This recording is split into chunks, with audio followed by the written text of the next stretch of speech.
18h sur TV Vendée, soyez les bienvenus dans cette nouvelle édition du jeudi 22 juin. Nous y découvrirons la Mili, la nouveauté du groupe Ligier, une voiture sans permis et électrique. Elle est construite ici dans le département au sein de l'usine de Montaigu-Vendée. Et puis direction Châteauneuf pour identifier des cigognes, un travail qu'accomplit chaque année le CLAC, le collectif des amis des cigognes. L'objectif est de suivre la population qui semble rester de plus en plus longtemps en Europe. Enfin, les jeux vidéo rétro ont la cote. La Vendétech de la Châtaigneraie l'a bien compris et lance une exposition rétro gaming, l'occasion de découvrir ou redécouvrir les consoles de jeux emblématiques. Mais on démarre avec ce point de l'ARS concernant la politique de soins de cet été en Pays de la Loire. On le sait, la mise en application de la loi Rist et l'encadrement de la rémunération des médecins intérimaires a occasionné de nombreuses fermetures ponctuelles des services d'urgence. Mais la situation serait stabilisée pour Jérôme Jumel. Ce temps de recherche un peu effréné de professionnels est aujourd'hui derrière nous. Et donc on a des intérimaires qui ne viennent plus, qui étaient sur une forme de mercenariat, ces dérives de l'intérim médical contre lesquelles le gouvernement et le ministre de la Santé entendaient lutter. Et on en a d'autres qui ont choisi de s'inscrire de manière plus pérenne dans le fonctionnement des établissements. Et donc c'est dans ce sens-là que les organisations sont stabilisées et que les effets de la loi Rist à court terme sont quelque part derrière nous. Après, très concrètement, on a un petit peu moins d'intérimaires que ce que l'on avait avant, et donc on a des établissements qui étaient fragiles, qui le demeurent. Les moyens seront renforcés sur le littoral pour tenir compte de l'afflux des touristes, mais le reste du département ne sera pas oublié. La politique étant de maintenir des secours à moins de 30 minutes où que l'on soit. Dans le sud Vendée, contrairement aux rumeurs qui ont pu circuler, la fermeture de service n'est pas à l'ordre du jour. Je peux dire aujourd'hui qu'on a signé des contrats avec à la fois des obstétriciens et des anesthésistes à la maternité. Donc aujourd'hui, la maternité n'est pas remise en cause, bien au contraire, elle va continuer à se développer. Et c'est une bonne nouvelle pour les jeunes parents du territoire du Sud-Vendée. Et puis concernant les urgences, comme à Chaland et au Sable d'Olonne, nous avons des difficultés. En tout cas pour l'été, j'ai envie de dire que la situation est moins pire qu'on aurait pu penser au mois d'avril. Donc pour l'instant, on a un mois de juillet qui est plutôt bien garni. Donc on devrait pouvoir maintenir l'intégralité, j'espère, de nos urgences. Peut-être encore au mois d'août, quelques peut-être fermetures partielles, ponctuelles. Mais aujourd'hui, la situation est quand même, j'espère, sous contrôle. Et nous apprenons justement ce soir que le service des urgences de Fontenay-le-Comte sera suspendu du dimanche 25 juin 8h30 au lundi 26 juin 8h30 et du vendredi 30 juin 8h30 au samedi 1er juillet 8h30.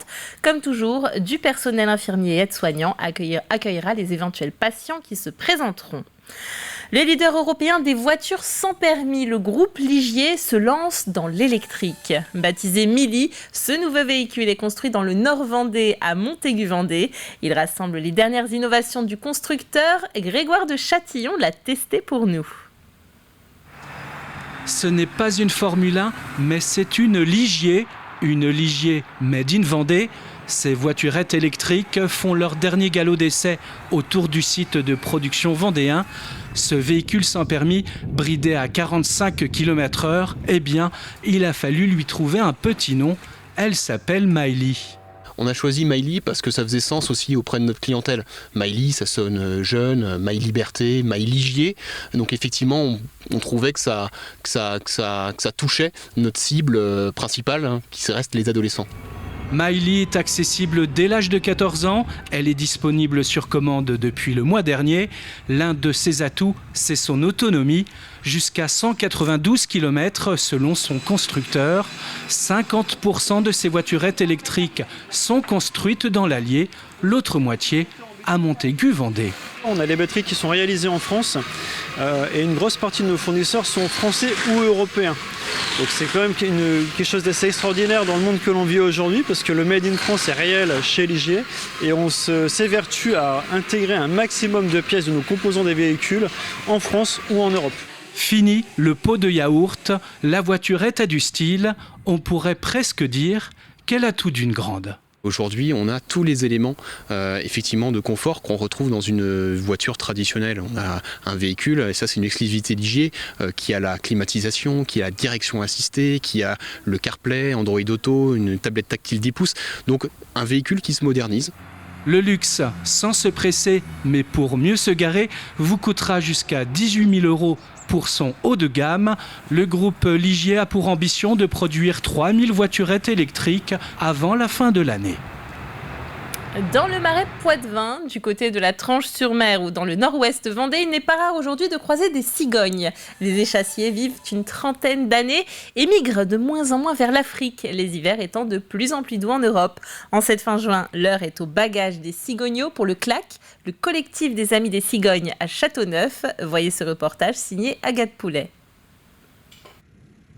Au cœur du Marais breton, cet ancien camion de pompiers fait office d'échelle pour baguer ces 3 petits cigognos nés en avril.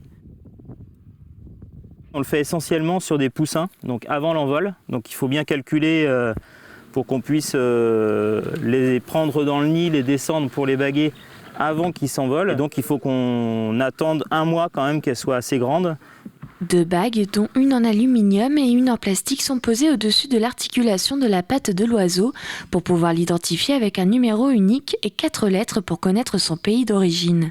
Le bagage est essentiel pour suivre l'évolution de l'animal et l'observer tout au long de sa vie. Ces lectures de bagues, alors on va réussir à avoir un état des lieux déjà avec les oiseaux qui sont bagués et qui nichent dans notre secteur. On arrive à avoir un inventaire assez précis. Donc on sait à peu près qui revient et donc ça nous donne des données géographiques, savoir leur origine. Les oiseaux qui nichent ici, savoir d'où ils viennent. Et puis on a aussi des données d'espérance de vie par exemple. Une fois bagués, les cigognos sont ensuite pesés et mesurés au niveau du bec, de la tête et des ailes pour être répertoriés au Centre de recherche sur la biologie des populations d'oiseaux. On est 4 départements en France à participer au programme de bagage des cigognes blanches. Donc c'est sous tutelle du Muséum national d'histoire de Paris, du CRBPO. Et donc dans le cadre de ce programme, on prend des mesures sur la biométrique, un peu sur l'oiseau. Donc on va prendre la longueur de bec par exemple. Donc là on aura 145. Donc tout ça est consigné et en fin de saison on remonte ces données au muséum. 225. Cette année, plus de 200 naissances ont eu lieu depuis le mois d'avril dans le Marais breton. Ces cigognos prendront leur envol à partir du 15 juillet pour de nouveaux horizons. Et cette année, le CLAC a recensé 65 nids sur le territoire de Châteauneuf, ce qui représente 130 cigognes et plus de 250 cigognos. Avis aux nostalgiques, jusqu'au 16 septembre, vous allez pouvoir jouer à nouveau à vos consoles de jeux préférées. NES, première PlayStation, Mega Drive et sans oublier les personnages mythiques, Mario, Sonic, Pikachu, tous seront réunis à la Vendétech de la Châtaigneraie, une exposition consacrée au rétro gaming qui vous permettra de suivre l'évolution du jeu vidéo depuis les années 50, mais évidemment aussi d'y jouer. Notre journaliste Colline Davy n'a pas boudé son plaisir. Il y a les grands classiques et les premières plus méconnues. Chacune de ces consoles est exposée à la Vendétech et comme contempler ne suffit pas toujours pour retomber en enfance, on peut aussi tester. Ça nous permet de nous plonger directement, concrètement dans l'univers des jeux vidéo. Rappeler pour ceux qui étaient vraiment des grands joueurs d'excellents souvenirs et de se replonger dans les parties familiales ou entre amis.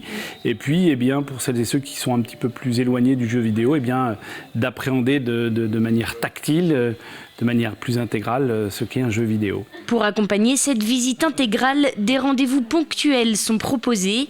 Une conférence, un tournoi ou encore un atelier de fabrication, le tout dans le but d'attirer tous les publics. Alors il faut avouer que c'est complètement différent et c'est l'intérêt des expositions à la Vendétech. Après l'exposition Viviane Mayer qui a attiré un public fort nombreux, on change complètement de thème sur une exposition qui va pouvoir attirer des familles, des gens peut-être plus jeunes et puis pourquoi pas quand même des papis et des mamies qui viendront avec leurs petits-enfants pour jouer à ces jeux vidéo. Entre deux parties, quelques panneaux retracent l'histoire et l'évolution des genres. Cette exposition complète permet ainsi de dévoiler le jeu vidéo sous toutes ses facettes. Ça permet vraiment aussi de casser certains codes et puis d'apporter le juste message parce qu'un jeu vidéo, effectivement, quand il est utilisé à outrance, effectivement, peut déterminer une dépendance à, mais peut être aussi un temps d'évasion et c'est important et c'est précieux. susciter aussi, développer la créativité que tout à chacun a en soi, pour les plus jeunes, mais aussi pour les plus anciens. Et puis c'est aussi un moment de partage. L'exposition Rétro Gaming est à découvrir jusqu'au 16 septembre. Et l'entrée est libre et ouverte à tous. Du sport à présent avec la 19e Transgascogne qui se prépare. Elle va s'élancer de Port-Bourgenais le 22 juillet prochain. C'est dans un mois tout pile. Le principe, une boucle de 600 000, soit à peu près 800 km, direction le Pays Basque espagnol, avant de revenir au point de départ dans la flotte des navigateurs de la classe mini en solitaire ou en double. La classe Mini 650 accueille tous les types de profils de marins, des jeunes pousses qui veulent faire de la course au large leur métier, comme des semi-pros ou semi-amateurs, on les appelle comme on veut, qui veulent avoir une première expérience de la course au large. C'est une course qui marque l'esprit des skippers, parce que c'est la première grande aventure qu'ils vont faire en solitaire pour certains. Donc nous, notre métier, en tant qu'organisateur, c'est de les accompagner, de les rassurer également sur dispositifs sécurité. On a 5 bateaux accompagnateurs sur les 72 participants, donc l'idée c'est qu'ils relaient l'information VHF, parce qu'ils n'ont pas de moyens de communication sur les bateaux. Donc ils n'ont pas accès à tout ce qui est météo et ce sont eux en fait qui vont relayer les messages météo de la direction de course. Et donc sur les 5 bateaux, il y en a 4 qui sont ici à Port-Bourgenais. Il est temps de refermer cette édition que vous pouvez bien sûr retrouver en intégralité sur notre site internet tvvendée.fr. Le retour de l'actu, c'est comme toujours dans votre matinale demain dès 7h. Sur ce, passez une très belle soirée et à bientôt.